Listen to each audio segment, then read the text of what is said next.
tinc el plaer de poder entrevistar el doctor Parra, que es va jubilar el 9 de febrer. És per mi un honor poder-te entrevistar per a l'èxit 21 i crec que totes les persones que se jubilen tenen que passar per aquestes entrevistes. I volia fer-te unes petites preguntes. A veure, per començar, com va començar a treballar en el Centre Mèdic Barcelona Down de la Fundació? Doncs mira, va ser perquè una psicòloga de la Fundació que s'acaba de jubilar, que es diu Beatriz Garbia, tenia una amiga en comú amb mi, que també era psicòloga. I llavors aquesta amiga en comú, la psicòloga que es diu Mireia Trias, li va dir a la Beatriz Garbia que jo podia ser un psiquiatre molt adequat per treballar a la Fundació Down.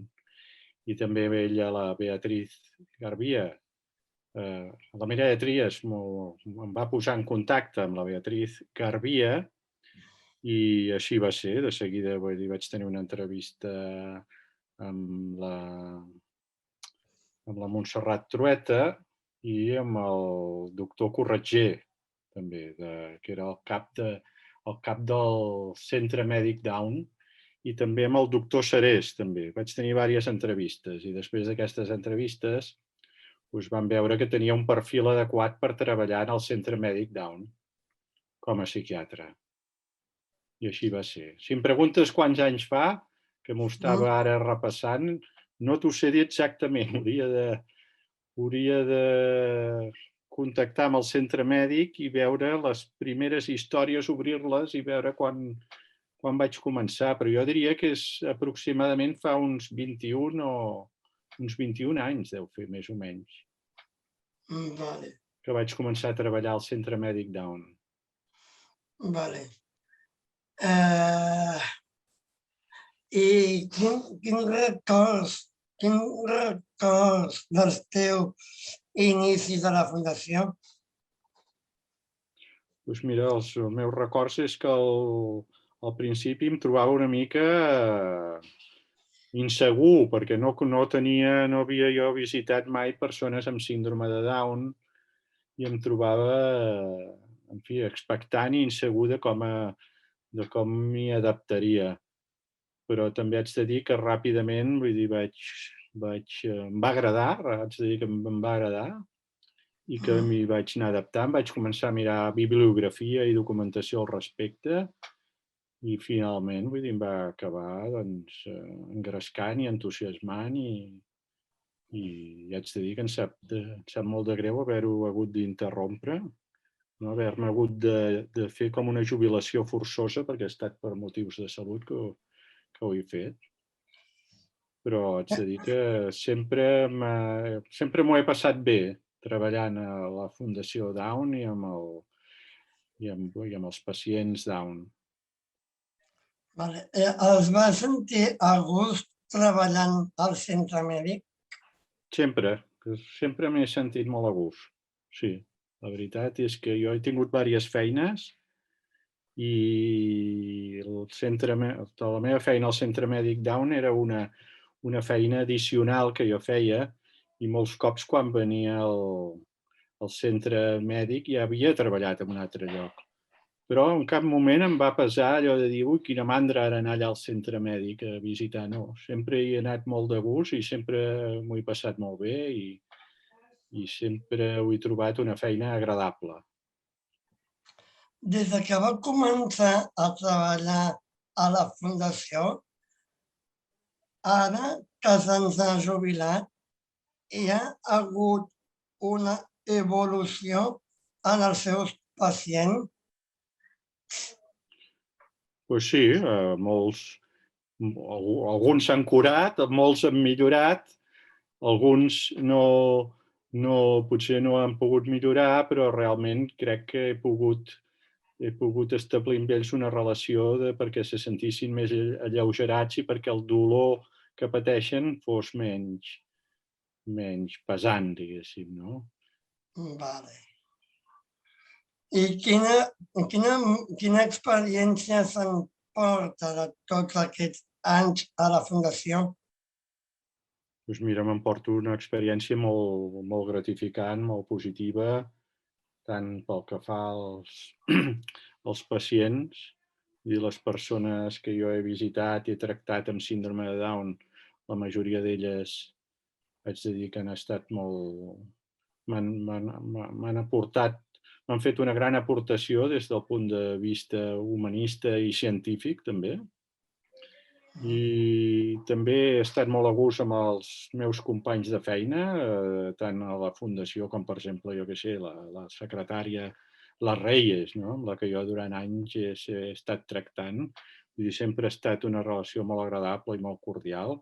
També amb els altres professionals, començant per la mateixa Beatriz Garbia, les altres, tot l'equip de psicologia de la Fundació, en fi, tots els professionals mèdics de la Fundació, amb la direcció de la Fundació, ara actualment amb la Cati Trias, però abans amb la Montserrat Trueta, vull dir, amb el doctor Corretger, el doctor Serés, tot això. Jo tinc molts bons records de tot el pas per la meva Fundació Down, i no ho dic de cara a la galeria ara que m'estàs fent una entrevista, sinó que ho dic amb absoluta sinceritat. Vull dir, és una de les millors opcions que he fet a la meva vida, és decidir treballar i col·laborar amb la Fundació Down, i per mi ha estat tot un descobriment que no sospitava gens al principi, quan vaig contactar amb la Fundació. Digues. Quines són les conseqüències de la pandèmia en la salut mental de les persones en situació de discapacitat intel·lectual? Bueno, això no t'ho sé dir fins a quin punt ha arribat, però puc dir que l'efecte ha estat negatiu, perquè durant molt de temps els pacients Down no han pogut venir a la Fundació, no s'ha pogut, al principi no vam poder fer ni tan sols l'assistència telemàtica, no? Això ho hem pogut fer una mica més endavant, l'assistència per telèfon, però també no s'ha pogut desenvolupar molt. Llavors, durant molt de temps, els pacients Down han estat, diguéssim, confinats a casa. Això ha tingut un efecte negatiu, ha fet que empitjoressin molts, ha fet que també les famílies se sentissin més angoixades perquè no podien accedir als professionals de la mateixa manera que es podia fer abans de la pandèmia. És a dir, sí que ha tingut una repercussió important en l'empitjorament d'alguns pacients amb malalties psiquiàtriques. Això puc assegurar-ho perquè després, bueno, ja quan vaig reprendre, quan ja la pandèmia va permetre que l'alleugerament de la pandèmia va permetre que reiniciéssim el contacte i es pogués tornar a visitar, sí que vaig poder constatar que els pacients els havia anat, francament, malament el tema del confinament. I per acabar, li pregunto 2 preguntes més, que són: quina opinió li mereix Èxit 21? Em sembla molt no sé com dir-ho, em sembla molt bé que existeixi l'Èxit 21, que ajudeu a fer una difusió positiva de tot el que és el síndrome de Down i de les possibilitats de les persones amb síndrome de Down. Tota la promoció, diguéssim, de donar a conèixer la malaltia i de donar a conèixer les potencialitats que teniu les persones amb síndrome de Down. Doncs això em sembla francament positiu, no? Jo he estat mirant algunes de les entrevistes que havíeu fet i la veritat, les trobo que són molt interessants i que es podrien inclús passar, vull dir, per per televisió. No. Mm. Saps? Vull dir, que les podrien arribar algunes d'elles, per la qualitat que tenen, podrien arribar inclús més enllà de la cosa així més local, diguéssim, o més centrada només en la pàgina web, no? On es publiquen. La pàgina web d'aquí, de la Fundació, no? Sí, exacte. Sí. Vale. I vostè coneix l'Assemblea dels Drets Humans Montserrat Trueta? Sí, entre altres la conec perquè tu me n'has parlat alguna vegada. I em sembla molt interessant tot el que promou i totes les tasques que es fan. Bueno, pues... Crec que també és molt important, no ho he mencionat, però tota la vessant de les famílies amb les persones amb síndrome de Down.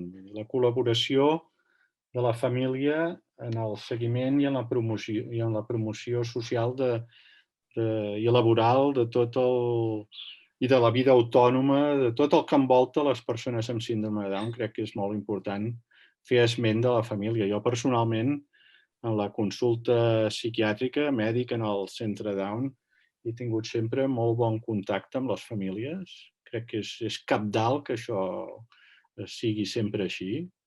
Que no es tracti només a la persona amb síndrome de Down, al pacient, sinó que també es tingui sempre a la família com a col·laboradora, perquè això dona fruits molt, molt positius. Amb moltes de les coses que fem també a l'Assemblea dels Drets Humans, hem fet moltes coses amb manifestos i aquestes coses, però també hem fet conferències per familiars, per família, i això que és el que porta una noia de la Fundació, que no me'n recordo com es diu, i aquesta noia és la que ens ha fet, ens ha connectat amb les famílies perquè nosaltres, els de l'Assemblea, poguéssim fer... Com es diu això? Poguéssim fer...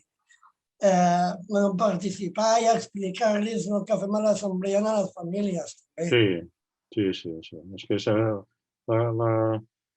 la col·laboració amb les famílies dona molts rendiments des de tots els punts de vista. I moltes de les coses que fem també a la vida independent, les famílies de vegades tenen una miqueta de por quan nosaltres els hi proposem fer la vida independent, les famílies tenen una miqueta de por. Però jo el que sempre dic a les meves memòries és que aquesta por es pugui transformar en confiança. Exacte. I aquí tenim un paper molt important als professionals, de poder donar eines no només a les persones amb síndrome de Down, sinó a les famílies, per poder acompanyar-los en tot el procés de maduració en els diferents àmbits, no? Laboral, residencial i tot. I en el tema mèdic, no? Dels tractaments mèdics, el tractament psiquiàtric, que els tractaments psiquiàtrics a vegades, molts cops, tampoc són molt exitosos, diguéssim. Però el fet de poder ja connectar amb el pacient, d'empatitzar amb el pacient i d'empatitzar amb la família, ja molts cops suposa una millora molt important. Te'n dones compte que el pacient molts cops ja no t'està demanant que el curis, perquè sap que també hi ha unes limitacions amb tot això de la curació. Però sí que agraeix molt que puguis empatitzar amb ell. I la família també agraeix molt que puguis empatitzar amb ella, amb els diferents membres de la família. I això és molt important. Moltes gràcies per acceptar l'entrevista, Josep. Per mi ha sigut un plaer i un honor poder entrevistar-te, que feia molts dies que volia fer aquesta entrevista i ara ja és una realitat. Doncs moltes gràcies a tu, Andy, moltes gràcies a l'Èxit 21, moltes gràcies a la Fundació i per mi també ha estat un plaer poder haver estat subjecte d'aquesta entrevista. Més aviat Les gràcies te les dona la Fundació per haver estat tots aquests anys amb nosaltres. No, però haig de dir que jo estic molt agraït a la Fundació per haver pogut treballar per vosaltres, per tots els que formeu part de la Fundació, que tots els que formem part de la Fundació. I de la Fundació també t'ho agraïm que haguessis estat amb nosaltres durant tots aquests anys. Moltes gràcies igualment.